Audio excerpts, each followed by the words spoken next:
Senhoras e senhores, muito bom dia a todos e muito obrigado por aguardarem.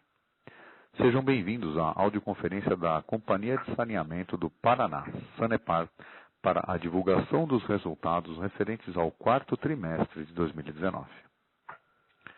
Esta apresentação pode conter considerações futuras referentes às perspectivas do negócio, estimativas de resultados operacionais e financeiros e de crescimento da Sanepar. Deste modo, baseie-se exclusivamente nas expectativas da administração da Sanepar em relação ao seu futuro, bem como contínuo acesso a capitais para financiar o plano de negócios da companhia. Considerações futuras não são garantias de desempenho, pois dependem substancialmente de mudanças nas condições de mercado, regras governamentais, do desempenho do setor e da economia brasileira, entre outros fatores, além dos riscos apresentados nos documentos de divulgação e estão, portanto, sujeitas a mudanças sem aviso prévio. Informamos que todos os participantes estarão apenas ouvindo a apresentação. Encerrada a apresentação, iniciaremos a sessão de perguntas e respostas com limite de 30 minutos. Para iniciarmos, passamos então a palavra ao diretor financeiro e de relação com investidores, Abel Demétrio. Abel, muito bom dia, obrigado pela oportunidade. Por favor, com a palavra. Bom dia, muito obrigado. Bom, meu nome é Abel Demétrio, diretor financeiro de relações com investidores, em nome do presidente Cláudio Stabile, que teve problemas em conexão com seu voo, ele está em trânsito, então ele pediu desculpas pela sua ausência, mas estão conosco aqui o diretor de operações, o senhor Paulo Alberto de Davi, nosso gerente contábil, Osiris Kostler, o gerente de relações com investidores, Sonival Bergaman, o gerente financeiro, Luiz Sodré Sanson Neto, demais profissionais de RI e da diretoria da presidência. Então, passaremos então à apresentação dos resultados do quarto trimestre de 2019 e do exercício também de 2019. Na página número 3, onde temos os destaques, nós tivemos então, comparando esse exercício de 2019 com 2018, um crescimento da receita líquida de 13,5%, um crescimento do EBITDA de 20,1%, crescimento de lucro líquido de 21%. Destacamos aqui o nosso volume faturado de água crescendo 3,1%, crescimento do volume faturado de esgotos de 5,4%, o índice de atendimento chegamos a 74,2% da população urbana atendida com esgotamento sanitário, a água nós já estamos com 100%, o reajuste 12,13%, que foi muito importante para a realização dos investimentos e que trouxeram um maior crescimento vegetativo da companhia. O aumento, então, da margem EBITDA, que passou de 39,5% para 41,7%, comparando-se 2018 com 2019. Tivemos uma emissão de debêntures no mercado de 350 milhões. Tivemos uma liberações de recursos do KfW com o RED. Fomos agraciados com o troféu Transparência em 2019 e fomos também, recebemos o terceiro lugar do setor de água e saneamento pelo valor 1000. Seguindo a apresentação para os resultados operacionais na página 4, nós tivemos então um acréscimo aqui de ligações totais de 1,8%, ligações de água, e economias totais de 2%. O acréscimo de ligações totais de esgoto foi de 4,2%. Nossa inadimplência teve um aumento, ela passou de 1% em 2018 para 1,7% em 2019, uma alta de 0,7 pontos percentuais. E a eficiência operacional nossa passou de 234,4% para 230,5%, ou seja, uma redução de 1,7 pontos percentuais. Seguindo os indicadores de performance, então, temos covenants com diversas instituições financeiras, então, em relação às operações de debêntures no mercado, que são a terceira, oitava e nona emissão, a gente cumpriu todos os covenants acordados, junto ao sistema do BNDES também, relativamente à segunda, quarta e sétima emissões, também os covenants foram cumpridos, com a Caixa Econômica também, da mesma forma, e do contrato do KfW também que resume basicamente todos os demais covenants, e aí eu passo a explicar um por um, também tivemos cumprindo. Então, se a gente observar o índice de cobertura do serviço da dívida pelo EBITDA de maior ou igual a 1,5, estamos com 2,63%, estamos com uma boa folga. A dívida bancária líquida pelo EBITDA, o principal indicador aqui da alavancagem 1,42, também atendendo, nosso limite é 3. Outras dívidas onerosas, que incluem os planos de previdência, os planos de saúde, eventuais parcelamentos tributários ou de energia elétrica, estamos com 0,63, ante um limite de 1. O grau de endividamento atingiu 48,3%, em linha aí com os últimos 3 anos. Nossos indicadores, o ROI que atingiu 13,5% e o ROI 18,2% no ano de 2019. Seguindo agora para o desempenho financeiro, na página 8, nós temos então uma receita líquida que passou de 4.162 em 2018 para 4,7 bilhões em 2019. O EBITDA atingiu 1.972 milhões, uma alta de 20,1%. Em relação a 2018. Tivemos um lucro líquido de 1.080, 21% acima do realizado em 2018, com uma margem líquida de 22,9%. Nossos custos e despesas operacionais cresceram 9,2%, uma variação de 2.520 em 2018 para 2.751 em 2019.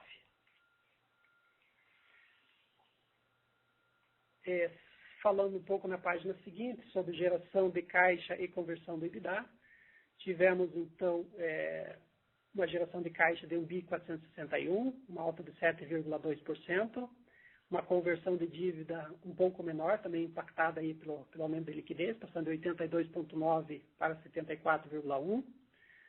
Nossa alavancagem, conforme a gente já comentou, ela ficou em 1,4 vezes. Em 2018 ela era de 1,5 vezes. Nosso caixa, equivalente de caixa, ao final do ano, se apresentava com 274 milhões, ante dívidas aí de curto prazo de 357 milhões de reais. Nosso custo médio ponderado de dívida com terceiros caiu de 9,2 para 8,9 em 2019. E o nosso CAPEX atingiu mais de 1 bilhão de reais, atingiu 1 bilhão e 27 milhões de reais, com pequena redução de 0,3% em 2018, mas foram 2 anos de significativo investimento. Passando para a página seguinte, nas principais contas, receita líquida, então teve uma variação aqui de 22% em relação, comparando-se, né, o quarto TRI de 2019 contra o quarto TRI de 2018. Custos com o pessoal nesse último TRI foi de 8,3% acima do comparável com 2018. Tivemos uma redução aqui no registro de PPR. Materiais atingiram 61 milhões, 192 mil contra 40 milhões, 604 no quarto TRI de 2018, uma alta de 50,7%. Aqui impactado muito fortemente por materiais de tratamento. Energia elétrica, uma alta de 2,5%, atingindo 124,2 milhões contra 121,1 milhões. Aqui já fruto, vamos dizer assim, dos reajustes que tivemos no passado.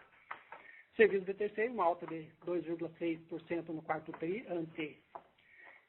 passando para 172 milhões 270 mil. Gerais e tributários, um decréscimo de 9,1%. Passando de 44 milhões e 65 mil para 40 milhões e 74 mil. Provisões, uma redução de 99,5%, praticamente no quarto TRI foi muito bom nesse quesito. Provisão para planos de saúde e previdência, aqui sim teve um acréscimo de 30,8%, atingindo 15 milhões e 230 mil no quarto trimestre. Despesas e receitas financeiras passaram de 48 milhões e 339 mil para 45 milhões 954 mil, comparando-se o trimestre de 18 com 19, uma redução de 4,9% nesse item de despesas. Outros custos e despesas somaram 90,9 milhões, uma alta de 64,9%, ante 55 milhões 141 mil do quarto TRI de 2018. Em resumo, o resultado no quarto TRI passou de 320 milhões e 12 mil para 386.320.000, uma alta de 20,7%, o EBITDA passando de 24% para 32,7% de variação. Passou de 43,3% no trimestre de 2018 para 47,1% no quarto tri de 2019. Comparando-se o ano de 2018, na página seguinte, na página 10, então nós tivemos a receita líquida, conforme a gente já falou, uma alta de 13,5%. Nosso custo de pessoal anual foi de 5,5% superior em relação ao ano de 2018. O registro de PPR foi 42,9% inferior ao ano de 2018.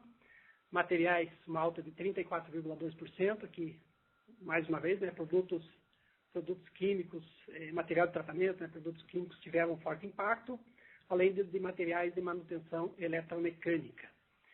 Energia elétrica, um aumento de 11,5%. Então, aqui, além, claro, do crescimento do vegetativo, maior consumo, nós tivemos um aumento de 3,41% em junho, que é a data base do reajuste da energia da nossa principal fornecedora, que é a Copel, e a redução de 15% para 12% do desconto concedido em tarifa para saneamento, a partir do reajuste tarifário de junho de 2019, aquele decreto 7891, que reduz, então, para o setor de saneamento, de 15% até chegar em 0% o desconto na tarifa. Então, em junho de 2020, novamente está prevista, então, a redução nesse desconto de mais 3%. Serviços de terceiros no ano cresceram 1,8%, passando de 611 milhões para 622 milhões. Gerais e tributários teve um decréscimo de 14,3%, passando de 177 milhões 320 mil para 151 milhões 948 mil. Provisões cíveis, trabalhistas, ambientais e fiscais, nós tivemos, então, 84 milhões aqui de provisões. Provisões para o plano de saúde e previdência atingiram, então, 60 milhões no ano de 2019, contra 76 no ano de 2018.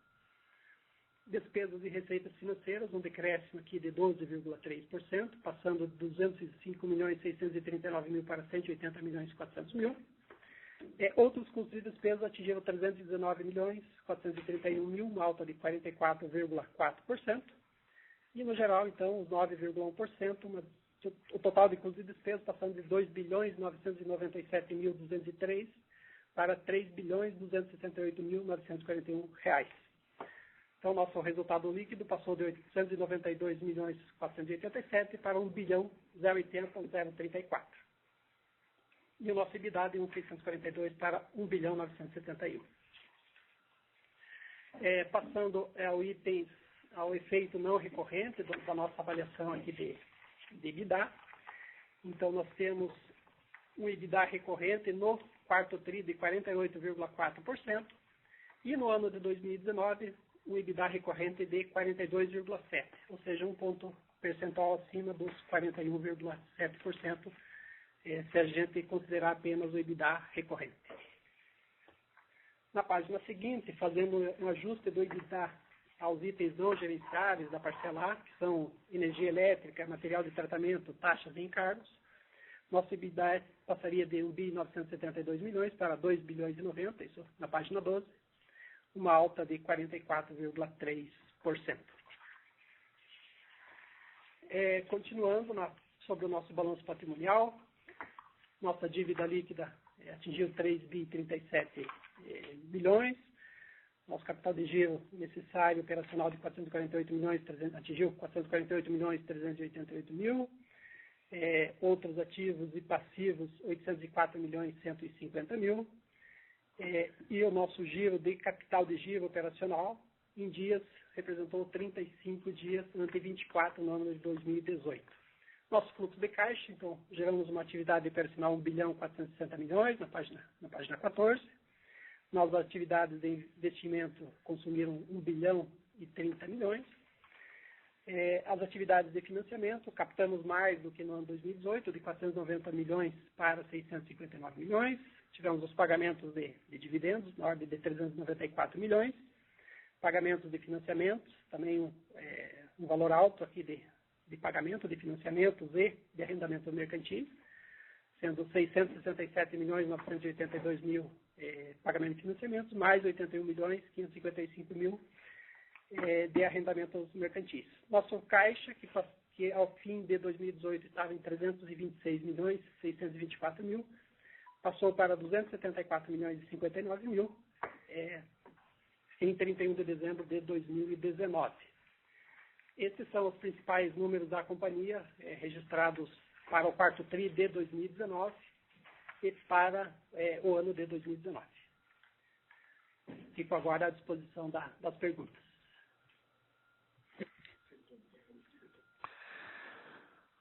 Senhoras e senhores, iniciaremos agora a sessão de perguntas e respostas que serão realizadas somente via telefone. Para fazer uma pergunta, por favor, digite *9 no seu telefone.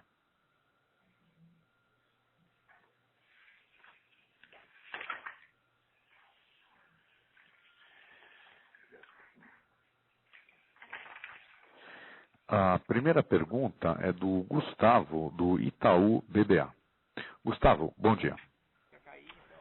Oi, bom dia. Obrigado pela apresentação. Queria fazer uma pergunta referente à alavancagem, né? Vocês bateram aí nesse trimestre uma alavancagem de 1,4 vezes dívida líquida EBITDA. O ritmo de geração de caixa da companhia aí nos últimos trimestres ele tem sido bem interessante, principalmente se você faz o ajuste de CVA, né? E a ideia era entender um pouco mais o que pode ser use of proceeds desse espaço que está sobrando no balanço, né? E existe a ideia aí de repente, adotar uma política de dividendo, assim como a Copasa já fez recentemente? Existe algo em mente em relação a, de repente, mudar o plano de CAPEX para frente? O que está sendo discutido dentro da companhia para otimizar a estrutura de capital? Essa seria a minha pergunta. Obrigado. Obrigado pela pergunta, Gustavo. Gostaria inicialmente também de registrar a presença aqui do diretor de investimentos, o senhor Joel de Jesus Macedo, e o diretor de jurídico, Andrei de Oliveira Reck, que se encontram presentes. Nossa alavancagem, então, conforme você disse, ela atingiu 1,4 vezes ao fim do 31 de dezembro de 2019, contra 1,5 vezes em 2018. Nós temos, com essa alavancagem, uma alavancagem que realmente ela ficou menor, inclusive, mas nós temos, claro, um plano de investimento já divulgado ao mercado de 7,6 bilhões aí para os próximos 5 anos. O plano de investimentos nosso para o ano de 2020 é de 1.301 milhões. Nós temos, então, uma alavancagem que está confortável sob o ponto de vista da companhia. E, obviamente, a companhia sempre procura aqui estar confortável com a alavancagem, mas, claro, também sempre buscando manter a relação de capital próprio versus capitais de terceiros, porque isso tem impacto sobre a tarifa, inclusive. Então, a gente entende que o resultado do quarto TRI foi um resultado excepcional, principalmente em termos de EBITDA, reportando aqui que a gente também registrou no EBITDA as tarifas, em torno de 61 milhões, referentes às tarifas que são do ano de 2019, que vão ser objeto ainda de entrada no caixa, porque elas estão sendo auferidas pela companhia em 6 vezes, então faltam ainda 3 meses, e pelo regime de competência a gente já está fazendo seu registro contábil. Tá legal, muito obrigado.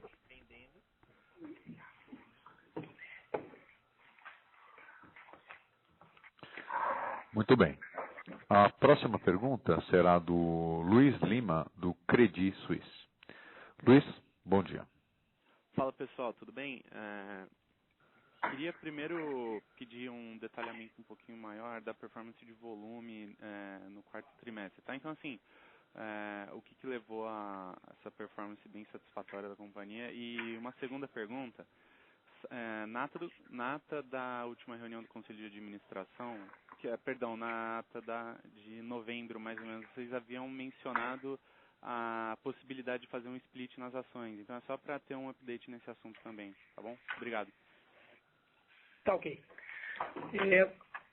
Então, em relação à questão obrigado, né, pela pergunta. Em relação ao split das ações, que foi tema já de menção na ata do Conselho de Administração, nós estamos em fase final de elaboração de uma AGE, A gente deve convocar uma GE em data próxima, para que esse assunto, então, possa ser deliberado pelos acionistas e que, enfim, ele possa vir a ser implantado. Tá? Já passou pelos órgãos de governança internas e agora a gente está finalizando os trâmites, porque existem outros assuntos, para a convocação de uma GE. Realmente, os resultados operacionais do quarto TRI eles vieram muito positivos. A gente entende que todo o clima também ele ajudou bastante em relação a esse volume, mas também o crescimento de ligações, de economias de água e de esgotamento sanitário, frutos dos investimentos realizados, né? 2018 e 2019 foram investimentos representativos, e mais do que o investimento, a escolha dos investimentos, né? O investimento por dentro, o investimento onde agrega o investimento produtivo, onde você traz mais mercado para a companhia, que é o que a gente sempre busca aqui internamente. Eu diria que esses são os principais fatores aí pelo crescimento, tanto dos volumes medidos, quanto dos volumes faturados. Perfeito, tá ótimo, obrigado.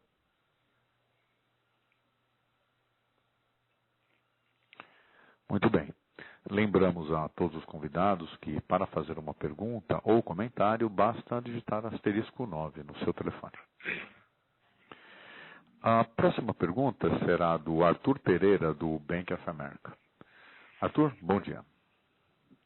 Bom dia, Abel.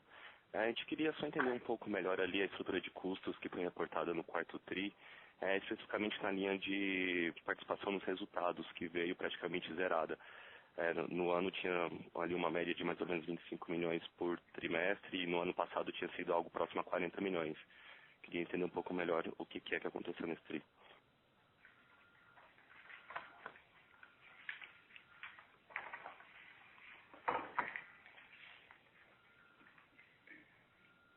Então, o programa de participação no quarto TRI registrado foi de 213 mil, né, praticamente zerado, conforme você falou. Ano passado tinha 39,9 milhões.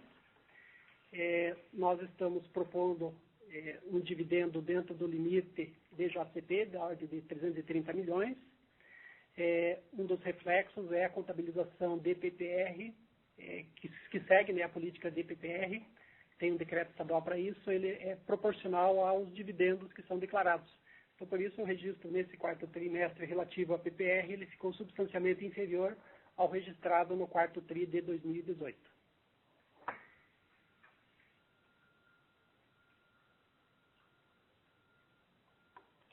Certo, obrigado.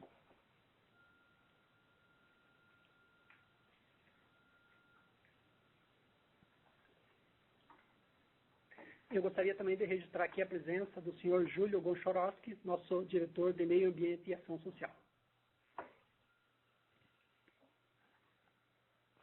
Muito bem. Mais uma vez, lembramos aos convidados que, para fazer uma pergunta ou comentário, basta digitar asterisco 9 no seu telefone para que possamos abrir a sua linha.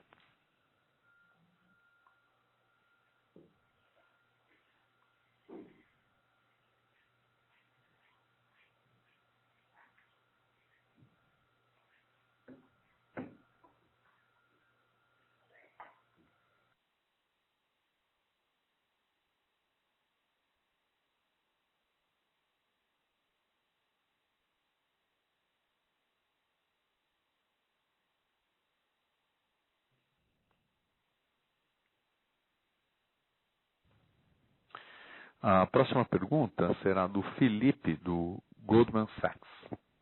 Felipe, bom dia. Oi, pessoal, bom dia. Pedro Manfredini aqui.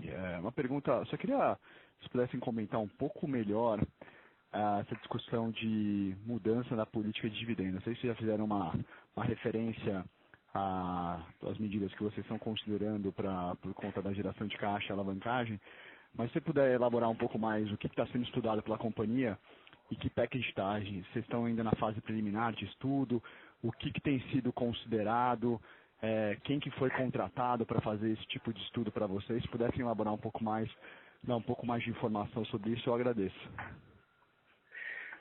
Obrigado pela pergunta, Felipe. Bem, Felipe, do resultado de 2019, então, a proposta é um pagamento da ordem de 32,2% do lucro líquido ajustado, conforme eu já tinha comentado, né? E a nossa consideração aqui interna na companhia é que a gente tem, nesse momento, uma oportunidade de realização aqui, então, de um programa de aposentadoria incentivada, né? Que além de um anseio dos empregados, ele possui um prazo de retorno muito bom para a companhia. Isso auxiliará, com certeza, numa redução futura de custos. Então, a companhia entende que essa ação ela traz resultados e reflexos muito positivos para a companhia em um futuro muito próximo, dado o período de retorno desse investimento, vamos dizer assim. Temos um plano de investimento também que já está dado e é relevante, né, conforme falei, da ordem de 1,3 bi. E, claro, a companhia já tem muitas obras contratadas e precisa cumprir os seus compromissos, honrar os seus compromissos, o que é uma prática histórica aqui na companhia, né? Observamos também que nos últimos anos a liquidez vem tendo uma redução, né? E a gente não pode, então, conforme eu falei, correr qualquer risco aqui futuro de honrar esses compromissos, né? Então, os cenários projetados de liquidez indicavam uma necessidade da gente também adotar, vamos dizer assim, uma política esse ano mais conservadora, no sentido de que preservar a saúde aqui financeira da companhia. Esses são os principais elementos, em termos gerais, que levaram a administração a fazer essa proposta, mas que elas visam sempre a busca de eficiência, elas são para um resultado não tão distante que a gente seja muito positivo. Eu não entendi esse primeiro ponto que você fala do plano de aposentadoria, se você puder voltar nele. Ontem teve uma reunião do Conselho de Administração da Sanepar. A Sanepar soltou um comunicado ao mercado, então aprovando o nosso programa de aposentadoria incentivada. Nós temos um contingente de pessoas aqui já aposentadas na companhia e que, obviamente, esperam um programa de aposentadoria, até porque nos últimos anos isso foi uma prática. E, assim, os mais altos salários realmente são aquelas pessoas que já estão com 30, 35, 40 anos de casa e, eventualmente, se a gente conseguir um pai com uma adesão significativa, o que a gente espera, o resultado deve vir para a companhia num horizonte próximo de retorno, né? Então, essa oxigenação, esse realinhamento é importante para o controle de custos e a eficiência da companhia aí no futuro. Você pode, porque a gente até viu o comunicado, mas o comunicado ele só fala que na reunião foi aprovado o PAI, mas não dá nenhum detalhe sobre custos, sobre savings, payback. Você pode dividir com a gente? Ou se está na ata do conselho, quem tiver mais informação, a gente olha também. Sim, veja, para a aprovação do programa, foi feito todo um estudo de cenários. É claro que a adesão ao programa vai depender da vontade dos empregados, cada um precisa aderir a esse programa. Mas o clima interno, as pesquisas que a gente tem internamente sobre esse programa indicam que tem muitos profissionais, né, inclusive com a questão da aprovação da reforma da Previdência, a gente eliminou um risco legal que a gente tinha até a aprovação, que justamente a gente não fez em 2019, esperando a aprovação da reforma da Previdência. Hoje nós temos um contingente de aproximadamente quase 600 pessoas aposentadas na companhia. Obviamente, conforme eu falei, reforçando isso, depende da vontade do empregado em aderir a esse programa. Nosso payback, né, o retorno disso é usualmente entre 9, 10, 11 meses, então, claro, depende de cada faixa, de cada salário. Mas, assim, a gente tem um programa muito importante para a companhia, dado o momento, dado até uma condição de abertura de mercado que está vindo aqui pelo próprio marco regulatório, e a companhia tem que buscar eficiência, tem que buscar redução de custos e está se preparando para esse ambiente. Legal. Só mais uma pergunta no PAI. Se você colocar o cenário mais otimista da companhia de adesão, né? Você tem uma ideia de qual seria o custo disso e o savings que você teria? Se você puder me dar alguma informação só de range, de tanto a tanto, já ajuda a gente. Veja, eu não quero te passar nesse momento uma informação, porque ela poderia ser imprecisa e você, vamos dizer assim, ter uma visão errada, né? E uma expectativa errada. Assim, eu prefiro aguardar a adesão dessas pessoas ao lançamento do programa para aí sim poder fornecer um número mais confiável para o mercado. Mas tivemos no passado programas de aposentadoria incentivados, onde mais de 400 pessoas aderiram. Então, dado o momento, né, do país, da questão da reforma da Previdência, de não ter sido feito um plano já há algum tempo, e todo esse volume de pessoas aposentadas, e ainda outras pessoas que estarão em condições de aposentadoria. Então, esse horizonte, eu diria, essa quantidade de pessoas pode vir a crescer, né? Certamente irá crescer. Então, a gente espera um programa que tenha uma boa atratividade. Eu só não gostaria de criar uma expectativa com números, porque daí eu estaria fazendo uma previsão e eu não gostaria de dar esse direcionamento. Os elegíveis hoje são 600 funcionários, é isso que você falou? Desculpa, não sei se ficou claro. Não, hoje nós temos em torno de 600 já aposentados, tá? Já aposentados. Mas, já aposentados. Mas teremos outros, que é um número, inclusive, superior a esse, que estarão em condições de. Então, o universo realmente é um universo representativo. Mas, claro, adesão, custo disso, a gente deixa isso para um segundo momento, quando a gente tiver algo mais seguro para informar ao mercado. Tá, e me lembra qual que é o timeline disso? Quando vocês lançaram o programa agora, até quando ele fica aberto? E aí quando você conclui? A ideia, então, agora a área de recursos humanos, ela vai preparar, então, o regulamento do programa, vai divulgar isso internamente para todos os empregados, isso nós estamos em fevereiro. A ideia já, fevereiro ou março, a gente divulgar isso e abrir, então, para a adesão dos empregados. Essa que é a nossa expectativa em termos operacionais. Fevereiro, março você abre e o programa geralmente fica aberto por quanto tempo? Veja, se a gente considerar os programas anteriores, que a gente tem como referência, a gente abriria isso em março, né? Ele ficaria, uns 2, 3 meses disponível para cada empregado fazer a adesão. Tá ok. Ótimo, obrigado, pessoal.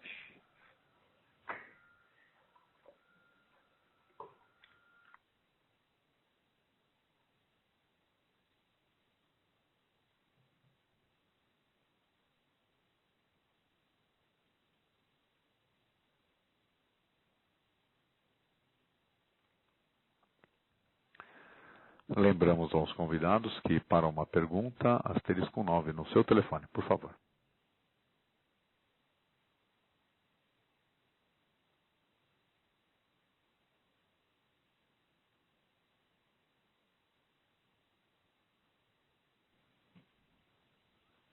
Próxima pergunta será da Thaís, do Valor Econômico. Thaís, bom dia. Oi, bom dia. Queria perguntar em relação a possíveis parcerias com o setor privado, né? Outras companhias têm, outras estatais, né, têm lançado aí alguns projetos de desestatização. Queria saber se vocês estão analisando algo nessa linha. Obrigada. Obrigado pela pergunta, Thaís. Bem, nós já fizemos aqui na companhia locação de ativo, por exemplo, que fez investimentos substanciais no litoral paranaense. No último ano, nós tivemos apenas um ponto nas praias paranaenses que não tinha balneabilidade, ou seja, todos os demais pontos no litoral paranaense tinham balneabilidade, e esse ponto era numa localidade que não pertencia à concessão à Sanepar. Então, fizemos lá uma alocação de ativos, ela está registrada em nosso balanço e a gente entendeu que ela foi bem sucedida.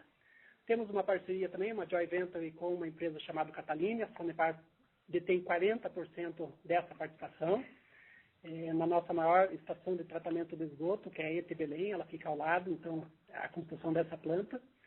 Entendemos ela como relevante, não só pela questão ambiental, mas também pela questão tecnológica. Nós estamos aprendendo muito com essa geração, com essa planta, com esse modelo de negócio.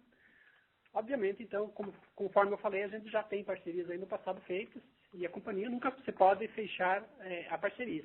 Mas nesse momento não temos nenhuma parceria, não foi divulgado e não poderia falar se existisse, porque não é público. Mas, claro, a companhia sempre olha para o futuro, para o mercado, olhando as práticas, olhando o que está acontecendo, porque a companhia precisa sempre estar atenta a esse tipo de movimento. Tá certo, obrigada.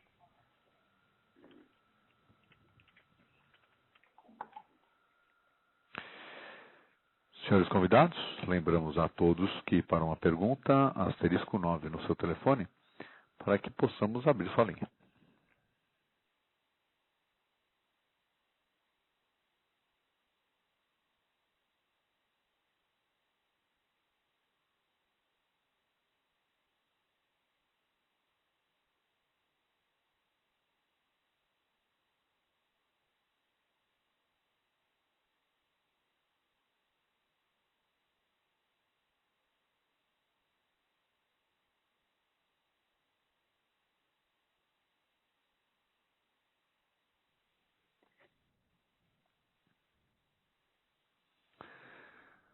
Senhores convidados, caso tenham alguma pergunta ou algum comentário, basta digitar asterisco 9, que estamos com o time da Sanepar à nossa disposição.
Senhores convidados, alguma pergunta ou algum comentário? Últimas chamadas, né?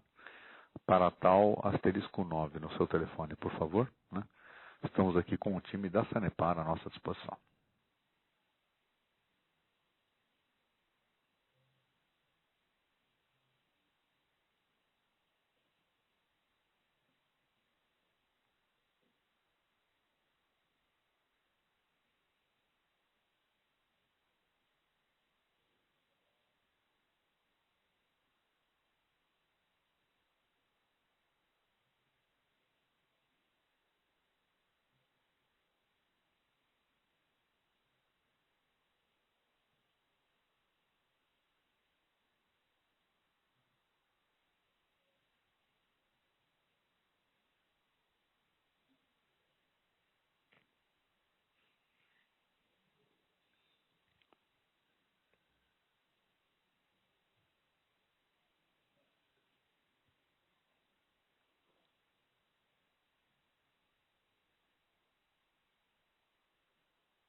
Senhores convidados, dúvidas ou comentários, asterisco 9 no seu telefone, para que possamos abrir a sua linha.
Lembrando, senhores convidados, para novas perguntas, asterisco 9 no seu telefone, por favor.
Senhores convidados, lembramos a todos que para uma pergunta ou para algum comentário, basta digitar asterisco 9 no seu telefone.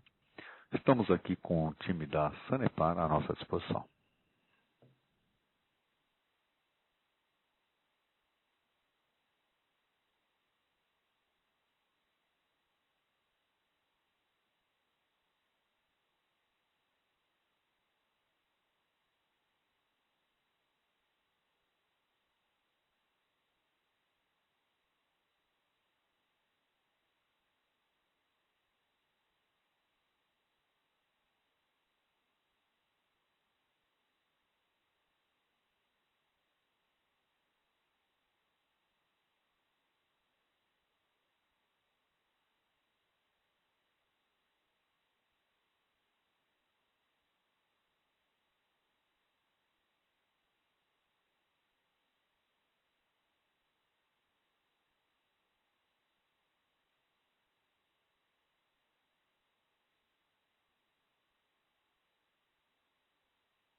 Senhores convidados, mais uma vez lembramos a todos que para uma pergunta ou comentário basta digitar asterisco 9 no seu telefone.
Senhores convidados, lembramos a todos que, caso tenham alguma pergunta ou algum comentário, basta digitar asterisco 9 no seu telefone para que possamos então abrir a sua linha.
Senhores convidados, encerramos neste momento a sessão de perguntas e respostas.